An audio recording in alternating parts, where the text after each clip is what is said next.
Hello everyone, good morning to all of you. मैं Aman Singh, your English mentor. आज फिर से एक बार हम लोग आप जुड़ चुके हैं आप लोगों के साथ में एक नई स्ट्रेटजी के साथ में, एक नई प्लानिंग के साथ में इंग्लिश लैंग्वेज को हैंडल करने के लिए।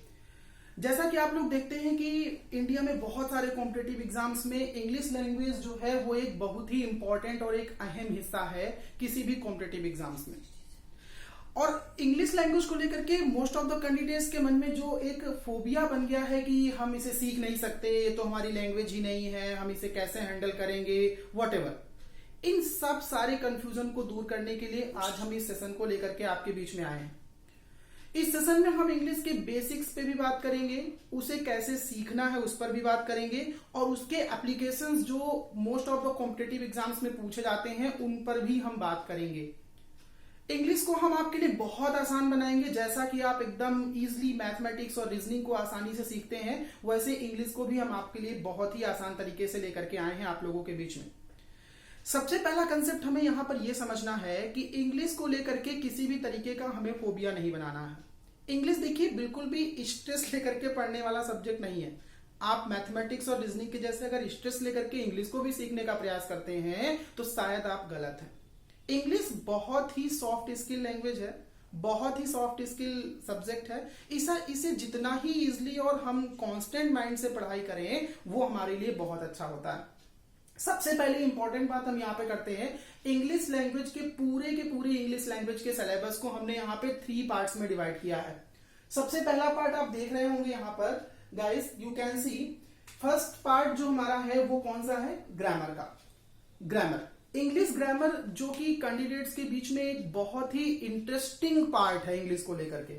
अगर 90% कैंडिडेट्स इंग्लिश ग्रामर पे बहुत फोकस करते हैं, बहुत ही इंटरेस्टिंग तरीके से इंग्लिश ग्रामर को पढ़ते हैं, लेकिन अगर हम आपसे एक क्वेश्चन पूछें, क्या इंग्लिश ग्रामर के बेसिक्स पे आप इंडिया के किसी कॉम्पिटिटिव एग्जाम्स का कट ऑफ क्लियर कर सकते हैं, बैंक का, एसएससी का, या अच्छा मार्क स्कोर कर सकते हैं, तो शायद आपका आंसर होगा नो।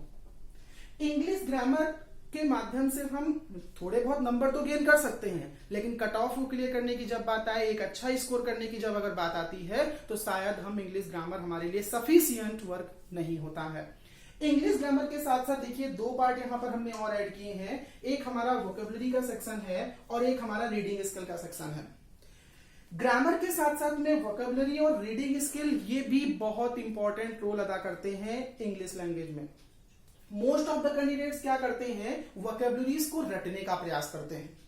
ज्यादातर टीचर्स भी क्या करते हैं, वोकेबुलरी को रट्टा मारवाते हैं, सिनोनिम्स रट लो, एंटोनियम्स रट लो, वन वर्ड्स रट लो, इडियम्स रट लो।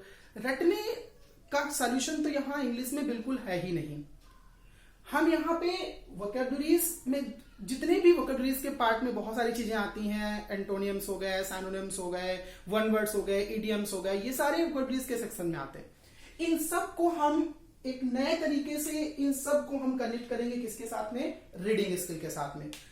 हम जब किसी भी चीज की रीडिंग करते हैं, किसी भी पैसेज की रीडिंग करते हैं, कोई हम आर्टिकल पढ़ रहे होते हैं, कोई हम न्यूज़पेपर का आर्टिकल पढ़ रहे होते हैं, उसी आर्टिकल में हम आने वाली वोकेबुलरीज को हाईलाइट करके आपको बताएंगे कि उनका यूज वहां पर कैसे हो रहा है।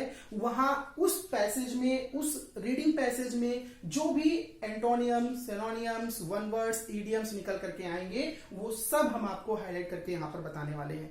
तो कहीं ना कहीं एक नई चीज आपके सामने देखने को मिलेगी कि रीडिंग स्किल के साथ साथ हम वोकेबुलरी के सेक्शन को भी ऐड कर रहे हैं।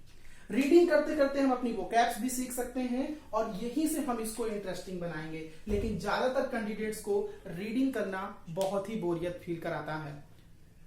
हम आपके बीच में जो सेशन लेकर के आएंगे उसमें रीडिंग स्किल को ज्यादा से ज्यादा इंटरेस्टिंग बनाने की कोशिश करेंगे, और यही एक सेक्शन है ग्रामर के साथ साथ जो हमारे एग्जाम को क्रैक कराने में हमारी बेहद मदद करेगा।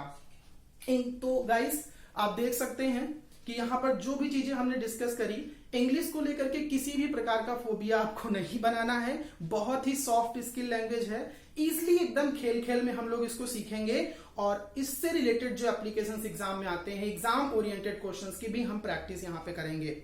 एक छोटा सा एग्जांपल मैं आपको बताता हूं। जैसे कोई भी इंग्लिश के सफिक्स और प्रीफिक्स में अगर नाउन को रिकॉग्नाइज करने की बात है, मान लिया आपसे कई बार पूछा जाता है कि पार्ट्स ऑफ स्पीच आप पहचान पाते हो कि नहीं पहचान पाते हो, तो हम यहां पर केवल आपको एक छोटा सा एग्जांपल देना चाहते हैं। नाउन को हम विद इन 10 सेकेंड्स हम रिकॉग्नाइज कर लेंगे कौन सा वर्ड नाउन है या नहीं है। छोटा सा एग्जांपल, जितने भी ऐसे वर्ड जिनके लास्ट में MENT आता है यानी कि मेंट आता है, लाइक एज गवर्नमेंट, डेवलपमेंट, ठीक है, असाइनमेंट, ये सारे सेक्शन कौन से पार्ट्स ऑफ स्पीच में जाते हैं? ये सारे वर्ड्स किस में जाते हैं? नाउन में जाते हैं। मजा आया ना? विद इन 10 सेकेंड हम पहचान लेंगे ना कि कौन सा वर्ड नाउन है। ऐसे ही अगर हम बात करें तो जितने भी ऐसे वर्ड होते हैं जिनके लास्ट में NESS यानी कि नेस आता है, वो भी आपके नाउन होते हैं। ऐसे ही अगर हम बात करें तो ऐसे वर्ड्स जिनके लास्ट में TION आता है, वो भी आपके क्या होते हैं? नाउन होते हैं। जैसे इंस्टीट्यूशंस, आया समझ में? ऐसे जितने भी वर्ड्स जिनके लास्ट में DOM होता है, वो सारे नाउन होते हैं, लाइक एज किंगडम, फ्रीडम, ठीक है, आया समझ में? ये सारे वर्ड्स किस में जाते हैं? नाउन में जाते हैं। तो ऐसी बहुत सारी ट्रिक्स होंगी जिनके माध्यम से हम इंग्लिश को और इजी से इजी बनाने की कोशिश करेंगे। तो बस कॉन्स्टिट्यूटली आपको मेरे साथ बने रहने की जरूरत है। लगातार आप हमारे साथ बने रहिए। इंग्लिश की ऐसी ही न्यू अपडेट्स के साथ में हम इंग्लिश को बहुत ही आसान बनाएंगे आप लोगों के लिए, ताकि खेल खेल में हम इंग्लिश को सीख सकें और एग्जाम ओरिएंटेड प्रैक्टिस के साथ में हम अपने एग्जाम को भी क्रैक कर सकें और इजिली हम अपनी मनचाही जगह पर नौकरी पा सकें। तब तक के लिए धन्यवाद, थैंक यू, बाय बाय।